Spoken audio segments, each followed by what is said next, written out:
दोस्तों, अगर आप ये वीडियो देख रहे हैं तो आपको एक मैं बात बताना चाहूँगा। आपको आपके जीवन में कभी ना कभी स्पाइन से रिलेटेड या मनकों से रिलेटेड कोई ना कोई समस्या या तकलीफ ज़रूर हुई है और नहीं हुई है तो आगे चल के हो सकती है। ये मैं नहीं कह रहा हूँ, ये कह रहा है ये हार्वर्ड यूनिवर्सिटी द्वारा की गई एक स्टडी, जिसमें इन्होंने देखा है, इन्होंने पाया है कि 80% लोगों को इस दुनिया में कभी ना कभी स्पाइन या मनकों के रिलेटेड कोई ना कोई समस्या ही होती ही है। आज हम जानेंगे इस समस्या से जुड़ी हुई सारी बातें संक्षेप में। मेरा नाम है डॉक्टर पृथ्वीराज निस्ताने। मैं ऑर्थोपेडिक और स्पाइन सर्जन हूँ वेदांता हॉस्पिटल नागपुर में। आप देख रहे हैं वेदांता सुपर। ये हमारा यूट्यूब चैनल है आपकी हेल्थ आपकी भाषा में आप तक पहुँचाने के लिए। तो इसे सब्सक्राइब कीजिए और बेल का बटन ज़रूर दबाइए ताकि इस तरह के हेल्थ अपडेट्स आपको रेगुलर मिलते रहे।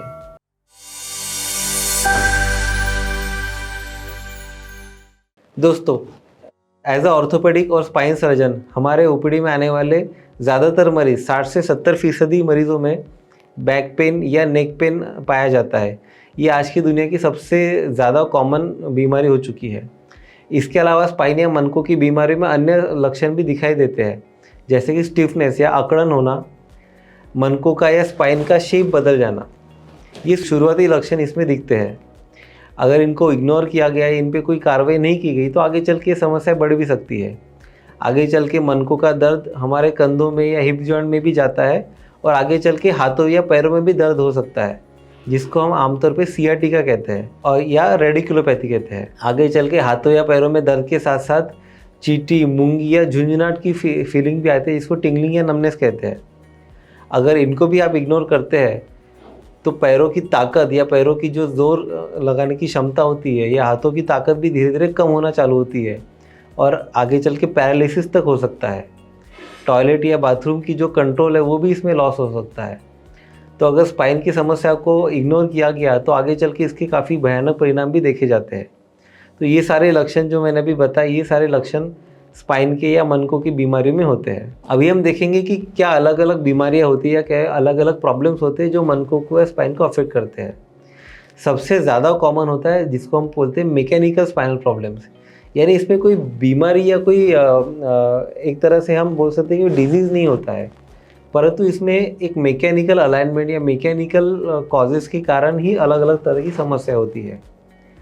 इसके अलावा सेकंड जो मोस्ट कॉमन बीमारी या प्रॉब्लम स्पाइन में देखा जाता है वो होता है डिस्क रिलेटेड प्रॉब्लम्स, जिसको हम डिस्क प्रोलैप्स या स्लिप डिस्क या डिस्क एक्सट्रूजन इस नाम से जानते हैं। इसके अलावा उम्र के साथ साथ बढ़ते उम्र में जो बीमारियां दिखती है वो होती है स्पाइनल कैनाल स्टेनोसिस, जिसमें स्पाइन के अंदर की जो नाली होती है, जो पैसेज होता है, ये नैरो हो जाता है और वो नसों के ऊपर दबाव देके नसों को ख़राब करता है। इसको स्पाइनल कैनाल स्टेनोसिस के हम कहते हैं। कभी कभी मनकों का अलाइनमेंट बिगड़ जाता है। मन के जो एक दूसरे के ऊपर होने चाहिए वो एक दूसरे के ऊपर से स्लिप करके आगे पीछे सरक जाते हैं।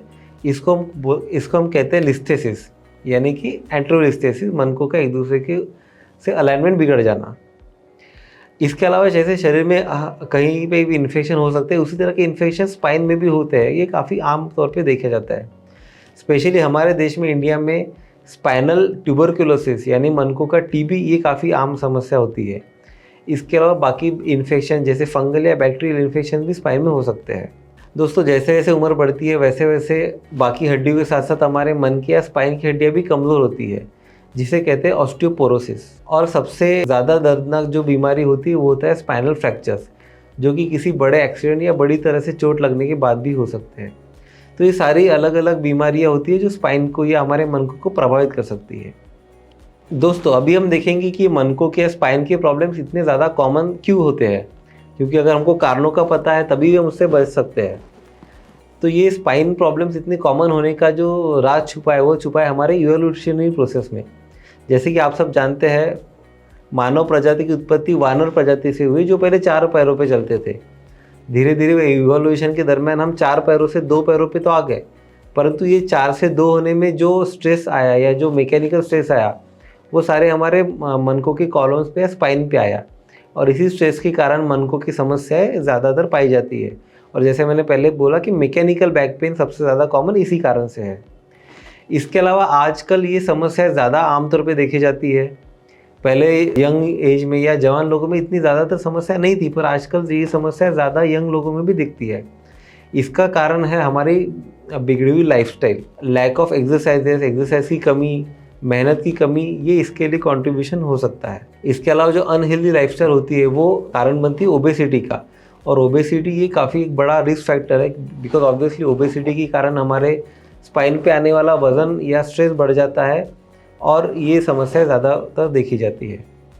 उसके अलावा हमारा जो वर्क या जॉब रिलेटेड कॉजेस है वो भी एक मुख्य इसका कारण हो सकता है। जैसे कि किसी को जॉब में लंबे समय के लिए बैठना होता है, किसी का जॉब में भारी चीज़ें उठाना होता है, किसी का ड्राइविंग लंबे समय के लिए जॉब होता है।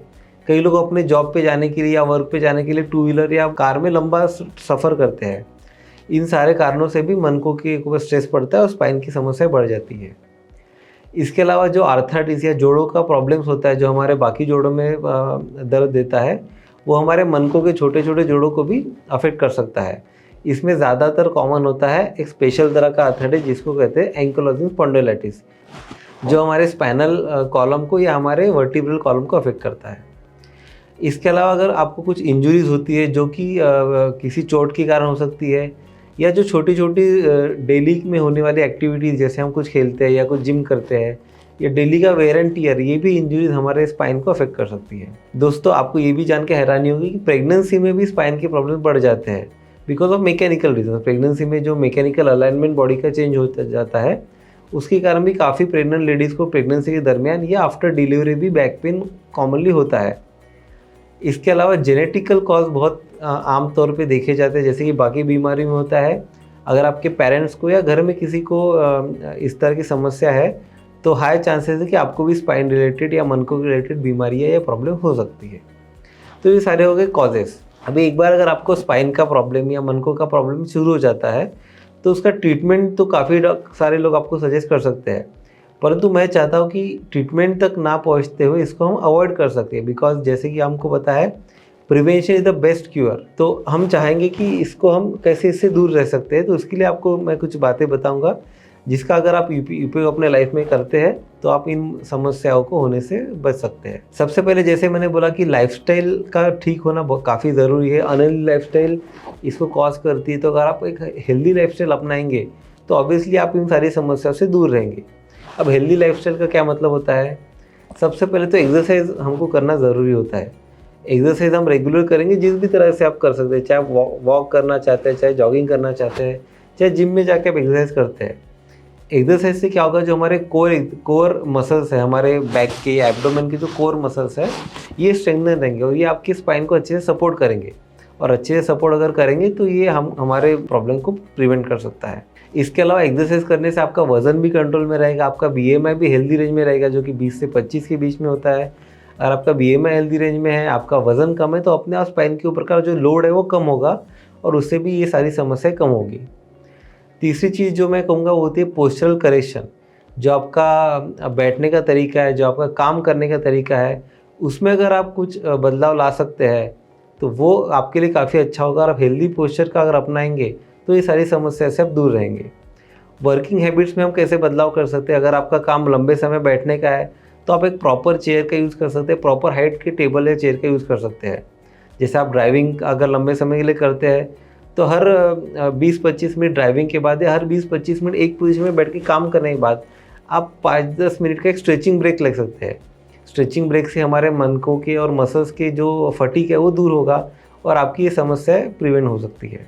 अगर आपका काम लंबे समय के लिए खड़े होने का है या एक पोजीशन में आपको लंबे समय के लिए खड़े होना पड़ता है, तो आप एक काम कर सकते हैं, आप छोटा सा एक स्टूल का यूज़ कर सकते हैं जो आप एक पैर उसके ऊपर रख सकते हैं और इस तरह से आप अपने पैर के सपोर्ट के सहारे मनकों को अनलोड कर सकते हैं, जिसके कारण भी स्पाइन के समस्या दूर होने में मदद मिलती है।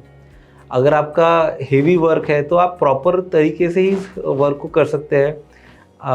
लिफ्टिंग या पुलिंग का जो काम होता है उसमें ज़्यादातर समस्या बढ़ने की चांस होता है, इसलिए लिफ्टिंग या पुलिंग करते समय आप ध्यान रख सकते हैं। अगर कोई चीज़ आप नीचे से उठाना है तो आप कमर से झुकने के बजाय आप अपने घुटनों के द्वारा झुक के नीचे से ये चीज़ उठा सकते हैं। एक और चीज़ जो आजकल काफ़ी कॉमनली होता है, स्पेशली लेडीज़ में होता है, हाई हील्स का प्रयोग। अगर काम के लिए ये आपको कंफर्टेबल लगता है, कॉन्फिडेंट लगता है, आप हाई हील्स का यूज़ करना चाहते हैं तो उसमें कोई प्रॉब्लम नहीं है, आप कर सकते हैं। परंतु बहुत ज़्यादा प्रोलॉन्ग समय के लिए आप हाई हील्स पे खड़े होना या हाई हील्स पे चलना अवॉइड कीजिए, क्योंकि इससे स्पाइन की प्रॉब्लम बढ़ते हैं। दोस्तों स्लीपिंग हैबिट्स या स्लीपिंग पोस्चर का भी करेक्ट होना काफ़ी ज़रूरी है, क्योंकि हम अपने जीवन का 1/3 हिस्सा, 1/3 हिस्सा सोने में बिता देते हैं। तो जब सोते हैं तो काफ़ी ज़्यादा हार्ड बेड या काफ़ी ज़्यादा सॉफ्ट बेड का प्रयोग मत कीजिए, फर्म मैट्रेस या कॉटन मैट्रेस का प्रयोग कीजिए। आप हल्की पतली पिलो ले सकते हैं और हमारे जो नीज़ होते हैं उनको स्लाइटली बेंड करके आप सो सकते हैं। इस स्लीपिंग पोस्चर में आपको मिनिमम स्ट्रेस आपके मनकों पे पड़ेगा और आप इन सारी समस्या से दूर रह सकते हैं। डाइट का भी इसमें काफ़ी ज़्यादा रोल है। अगर आप हाई प्रोटीन डाइट लेते हैं जिसके कारण आपकी इम्यूनिटी बढ़ती है और इम्यूनिटी आपको इन खतरों से दूर रख सकती है। दोस्तों स्मोकिंग और अल्कोहल ये दो ऐसी चीज़ें हैं जो हमारे बॉडी को हार्म करती है, परंतु हमारे बॉडी को रिपेरेटिव प्रोसेस में भी डिले करती है। तो स्मोकिंग और अल्कोहल को आप बिल्कुल अवॉइड कर सकते हैं या इसका कम से कम आप इस्तेमाल कर सकते हैं ताकि इन सारी समस्याओं से दूर रहे। एक आखिरी चीज़ इसमें ये हो सकती है कि ये आपका वर्क या आपका लाइफस्टाइल आपको इन सारे प्रॉपर पोस्चर का प्रयोग करने से रोकता है। तो वेरियस अलग अलग तरह के बेल्ट्स आते हैं जिसको हम लंबर सपोर्ट कहते हैं या सर्वाइकल सपोर्ट हम यूज़ कर सकते हैं। इस तरह के सपोर्ट का अगर आप यूज़ करते हैं तो आपके मनकों में जो होने वाले वेयर एंड टियर है या जो स्ट्रेस है वो प्रिवेंट हो सकते हैं और आपको इस तरह की समस्या से आप दूर रह सकते हैं। तो दोस्तों आज हमने चर्चा की कि स्पाइन के प्रॉब्लम्स क्यों इतने कॉमन है, क्यों, क्या इसका हम कॉज है और क्या किस तरह से हम इसको प्रिवेंट कर सकते हैं। मैं आशा करूँगा कि जो भी चीज़ें मैंने बोली आप अपने लाइफस्टाइल में डे टू डे लाइफ में उपयोग में लाएंगे, ताकि ये जो आम समस्या है इससे आप दूर रह सकते हैं और एक हेल्दी लाइफस्टाइल अपना सकते हैं। अगर आपको इस वीडियो से कोई वैल्यू मिलती है तो प्लीज़ सब्सक्राइब कीजिए हमारे चैनल को, ताकि इस तरह के हेल्थ अपडेट्स आपको हमेशा मिलते रहे। धन्यवाद।